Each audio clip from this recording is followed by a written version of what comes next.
Welcome to Resilience Plus Rise, the podcast where resilience is not just a concept, but it's a lived experience. I'm your host, Scaria, a resilience coach, an ultra marathoner, and a person who believes that everybody gets a chance. Because I'm a relentless believer in the human spirit's ability to rise. This podcast, as a companion to my book, Resilience Plus Rise 26.2 Transformative Miles to Unleash Your Marathon of Life Mindset. Each episode is a raw, unfiltered dive into the stories of those who have faced life's hardest battles and emerged stronger. Today's guest, we have got Mike Lyons. The uniqueness about Mike is that he helps ophthalmology and healthcare leader to get a very, very important thing back, and that is time. He's into the space of being a fractional HR and employee retention. His key advice to healthcare or clinics wanting to improve retention is always this: to improve your appreciation and gratitude. So, Mike, welcome to Resilience Plus Rise, the podcast. Thomas, thank you so much for that great introduction. And I love that you referenced appreciation and gratitude right off the bat there, because that's huge. That's huge for me. And that has been, that's been a big thread in my life. Fantastic. Yeah. Why is that?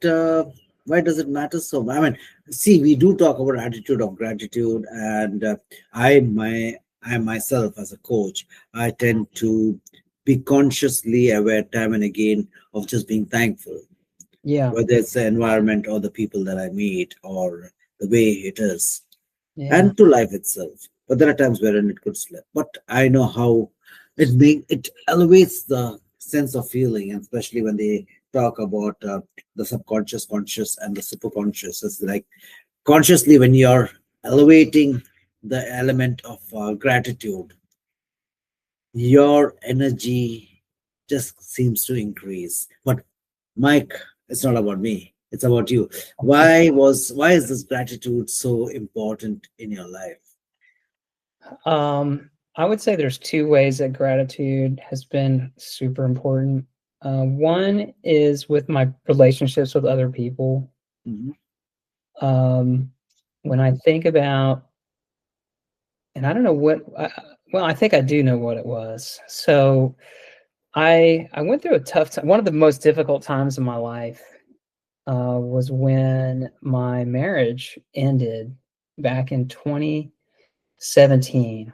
And I had been married to someone for about 10 years. And when I looked back on, and I think it was the right thing for that relationship to end. But when I look back on it, one of the regrets that I had and one of the learnings that I took away was I need to be more grateful for other people.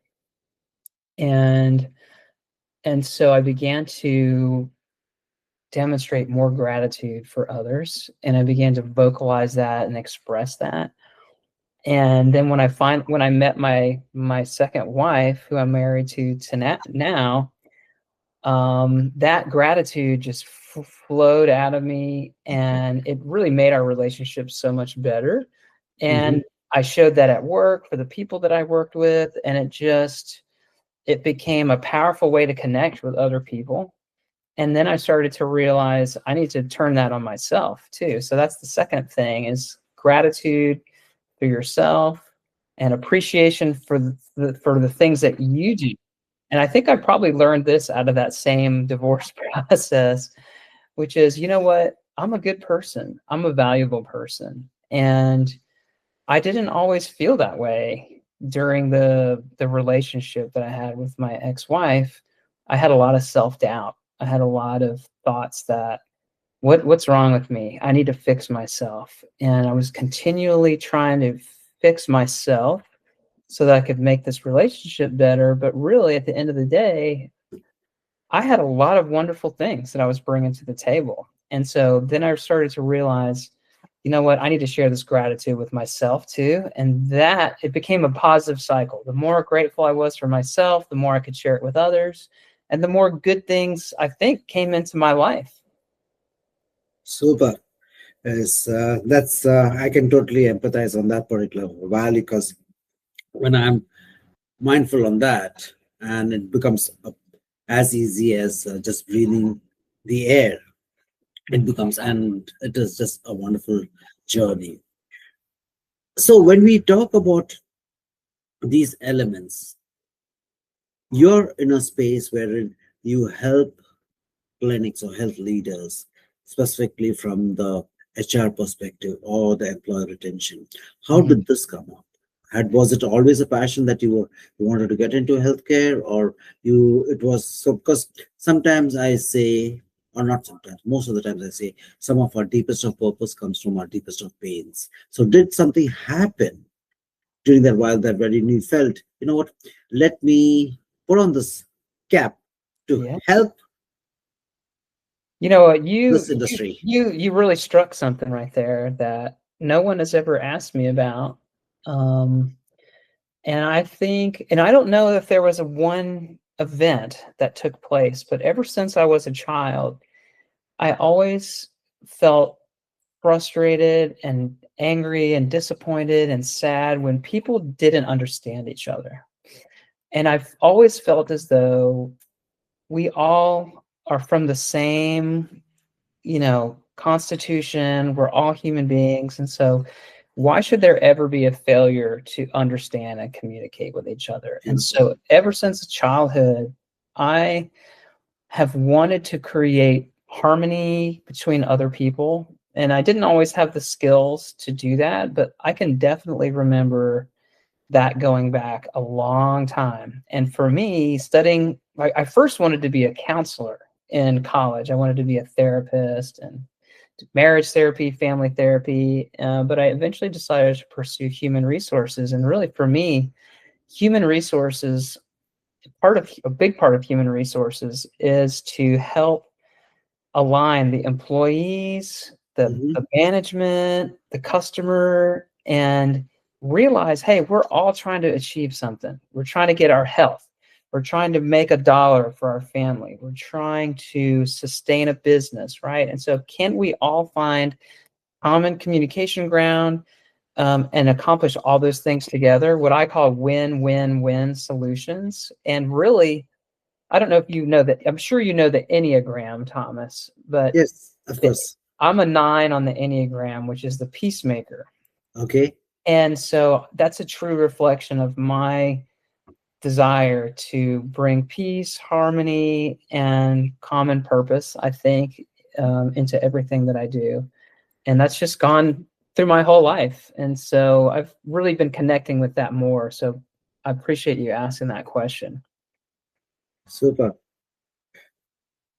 I won't ask you, and guys, I will be putting out Mike's connection details down in the comments below. If this is something that you believe can elevate your job work environment, if you're in healthcare, etc., do reach out to him. He has got a structured process where he goes through the entire thing. But my question over here is that you have been with various leaders of clinics, etc. If you could tell what are around 3 to 5 takeaways that you have seen in your experience. Yeah. So I think number one is gratitude. If you are a leader, if you're a business owner or a manager, or if you want to create a career for yourself that involves leadership, then you need to connect with gratitude for yourself, and for others, because people need more gratitude. People want more gratitude. Number two is you need to take care of yourself. If you're a business owner, man, it is hard. And that has been one of the most difficult things that I've ever had to go through. you've got to take care of yourself. You've got to connect with yourself, do things that you love, take care of your health and your body. So that's a key one. When I think back to the hardest times of my life, if I increased my exercise and I increased the time I could connect with myself, that's what helped me get through that challenge. And I think the last thing I would say in terms of management, HR, leadership is to really put time into how you hire people. Hire the right people for your business, because the people you work with every day are the people that are going to be taking care of your customers, your clients, and you need to have great people and you need to take care of them. So I guess if there was a fourth one, it's take care of those people, help them grow, help them to rise, up to a higher level in their career. And they will be loyal and they will bring you more value. Wonderful. Yeah. Actually, that just a thought which came up is in the current situation and which is going to expand by leaps and bounds is the element of AI coming into the facet of HR itself. Sure. And I have been a mentor, I have been a coach to various universities over here in Western Canada. And one of the things which I tell people who are pursuing this particular line is it is a good line because there's a human touch to it, but you may want to keep eye open towards what AI is also doing. What's your take on that? Well, we're under a period of rapid change right now, and there's no doubt that AI is going to help elevate the work that we do right now. And my personal opinion is that every single person will have the opportunity to adapt and learn AI tools and utilize AI in their jobs. And we will all be doing the world of work is going to look very different. I still think everyone will be working. Everyone will have something to contribute, because I really think, and this is another thing that's part of who I am, is I think every person has something of value to contribute. And even when AI is fully embedded in our lives and general intelligence is out there, artificial intelligence, I think there's still going to be a place for human connection. There's still going to be a place for human intellect, human intuition, and human wisdom. I don't know exactly what that's going to look like, but it is going to change. But there's a role for everyone here in the future, and I frankly can't predict what that's going to look like. But one thing I would say is make sure you're connecting with other people. Connect with other people, build your network, because that is so powerful these days, because Yes. people are becoming more isolated and less connected. The person who makes a connection, who says, you know what, Thomas, let's have a conversation. I want to get to know you. How can I help you? That person is going to experience more success, I think, in life than people who just sit behind a keyboard and do whatever it is that they do. They also do their own work because that's what they have been at times, even if they're just sitting behind the keyboard and getting the work done. Just getting the work done in its own way. But yeah, I believe the human touch, that's at times we feel it is far and few at times from a very skeptical point of view. But then I know there is, for me as a podcaster and a coach, I've seen a remarkable difference in people wherein they are becoming more open, more, the humanness is slowly but surely coming into different facets. Because one of the things, of course, even you would have seen is that the stress level has been increasing, the challenges have been increasing, and the mental health issues have been increasing. So when we look into these particular umbrellas, there are people, if they believe, they can always turn and ask for help. or ask another human, let's talk. Which gets me to the next particular point about when you say giving back the leaders the time. I don't think so. It's just the time, but it's also about the mental health and Mm. stress, etc. Yeah, you've got to take that. You've got to use your time well to put back into yourself. So here again, what are the few suggestions that you would tell people that okay, it may be that, and especially in the medical field, Mm, sometimes 24 hours is also not enough. mm, Breaking it down to maybe certain constrained hours feels, even that could feel make a person feel depleted.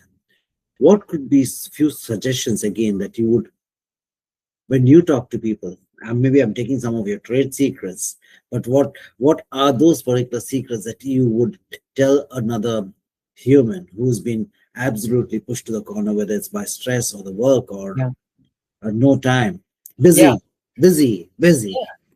Yeah, so I'll take you back again, just back to that time when I was my relationship ended, and I was meeting with a friend, and I got one of the best pieces of advice that I ever got. And he had been through, divorce, and he had lived through challenges, and he said, whenever you're going through a difficult time, figure out one thing that you do that you love to do, and do that every day. Okay. And so do more things that you love. And there's probably not a long list. It's probably one or two things that really feed your soul. And for me, there was two things. One was running. Uh-huh. Yeah, you can identify with that. Okay. And the other one was music. Okay. So playing and singing music. And that is my number one tip for someone who needs to feed themselves, is do something every day that you love. Make that a non-negotiable, even if it's just one song in the car, or go for a jog around the block. Whatever it is for you, you've got to, because that's you. That's that thing that you love. You've probably loved it your whole life, or maybe you discovered it at some point in life, but for whatever reason, it speaks to your soul.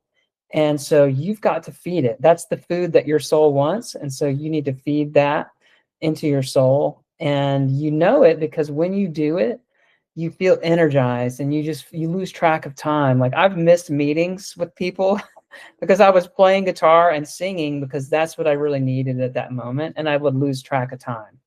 And so you've got to do something that you love. And then the other thing I would suggest is, for a long time, people made fun of this idea of affirmations, Mm-hmm. but affirmations are here. They're in, they've come and they've arrived, and they are backed by neuroscience. So affirming yourself, and I'm not talking about, oh, I'm a famous millionaire and I'm on the cover of People magazine. I'm talking about, I'm a good person. I have something to offer. I am making progress every day, right? These are truthful statements, and we need to remind ourselves of these truths, because our brains can be so negative, and other people can be negative. And so we remember those negative things much more than positive. And so we have to feed positive affirmations into our minds every day to counterbalance that negativity.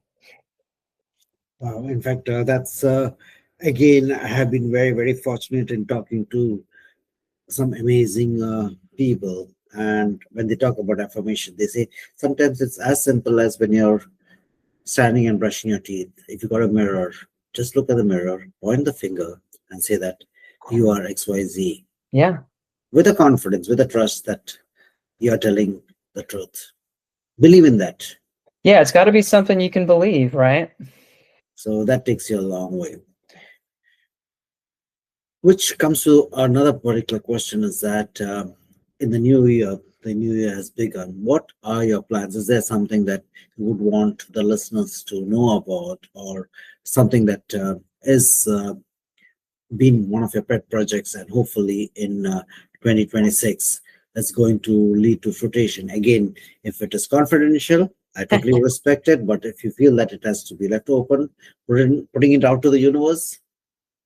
You know, Thomas, I don't have a big plan other than I have been loving doing a weekly podcast where I talk to people in the healthcare industry. And my goal is to just share knowledge to help healthcare leaders become better. And my promise to myself is just to continue doing that. That's one of the things that I love to do is to teach. And so whether it's through the podcast or through the blog, the healthcare blog, or presenting at national conferences, I'm really excited to do all that stuff. So if you're out there and you're in healthcare, or if you're a leader and you're interested in HR, you can just check me out, and I'm going to be continuing to share information because that's just who I am. Fantastic. So, guys, if any of you all, as he mentioned, healthcare in a medical environment, HR, and wanted to having a space to talk, you got Mike on the other side, and he can take you to, he'll help you to get to the next level. And it's again, what I've been seen in podcasting is that it helps you to grow, and not only about the growth, it's basically creating a visibility to people around. So, Mike, just being mindful of the time, what would be 3 words that comes to your mind? I already got gratitude. Yeah. I already got affirmations, but apart from that, what could be the 3 words that people can take away to be a better human? Well, man, that's a lot of pressure right there, Thomas. You know, I think the first word is self. You have to have yourself grounded, and you have to have love for yourself. So self is so important. Another word that I would share is breath. And the reason why breath is so important is because breath is so powerful. Because it can calm you, it can center your focus. And boy, without it, we're not alive, right? And so the breath is the core. And so if you can begin to practice a breath work routine, I think that's really powerful. And then the last one is fun. Have fun. Have fun. Decide every day, I'm going to have fun at work. I'm going to have fun with my family. I'm going to go to work out, and you know what? I'm going to make it fun. And I don't care if whatever that looks like, I'm going to make that fun. And so it's just a way of feeding yourself, feeding your spirit. So self, breath, and fun. Wonderful. Mike, that was a very, very interesting conversation. And guys, there have been a lot of golden nuggets over here. To many, it would have been just a conversation, but if we listen carefully, because he knows when he's talking to, healthcare is maybe one of the domains, but then that is to many people who have been working hard. So using, I would say, the 5 elements what Mike has just mentioned is like gratitude, affirmation, self, breath, and fun. Work on it. It will elevate your life way more. Mike, thank you so very much for your space and time. Thank you, Thomas.